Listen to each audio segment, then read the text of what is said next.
আসসালামু আলাইকুম রহমতুল্লাহ বরকাতু। প্রবাসী টপ নিউজ ইউটিউব চ্যানেলের পক্ষ থেকে সবাইকে স্বাগতম।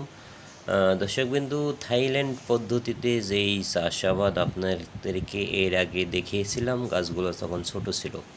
তো এটা হচ্ছে করলা গাছ, প্রত্যেকটা অনুপযোগী পরিত্যক্ত একটি মাটিতে করা হয়েছে। এই চাষটা অনেক সুন্দর হয়েছে। তো পরবর্তীতে আমরা আরও আপনাদেরকে ভিডিও দেব। আমার এক ভাই মাছা সম্পর্কে জানতে চেয়েছে। তো মাছাটা আসলে সিঙ্গেল প্যাটার্নে করা আছে আর উপরেও নেট করা আছে। তো এটা হচ্ছে করলা গাছ, দেখতেই পাচ্ছেন আপনারা। তো এখানে কিন্তু জমিটা একদমই পরিত্যক্ত ছিল, মাটিটা খুবই খারাপ। একটু রোদ হইলে আপনার সেটা পাথরের মতো হয়ে যায়, আর অনেকটা পাথর মিশ্রিত মাটি, লাল মাটি আর কি। সো এই মাটিতে চাষাবাদ করা খুবই টাফ।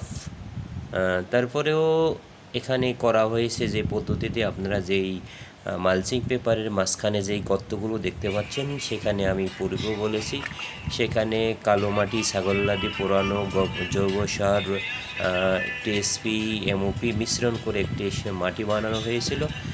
সেই মাটিগুলো এই গ্যাপে গর্তে দেওয়ার পরে এই গাছ লাগানো হয়েছে। তো এইভাবে কিন্তু আপনি চাইলে আপনিও আমাদের বাংলাদেশে যেসব পরিত্যক্ত স্থানগুলো মাটি ভালো না, আর এক এক গাছ এক এক রকমের মাটিতে ভালো হয়। কিছু গাছ মোটা মাটিতে ভালো হয়, কিছু গাছ চিকুন মাটিতে ভালো হয়, কিছু বেলে মাটিতে ভালো হয়, কিছু দোআঁশ মাটিতে ভালো হয়।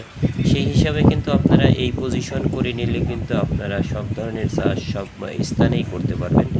এটা খুব অত্যন্ত থাইল্যান্ডের একটি দুরন্ত পদ্ধতি। এই পদ্ধতিতে এখন মালয়েশিয়াতেও চাষাবাদ শুরু হয়েছে আলহামদুলিল্লাহ।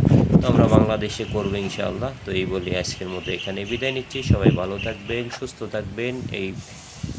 আল্লাহ হাফেজ।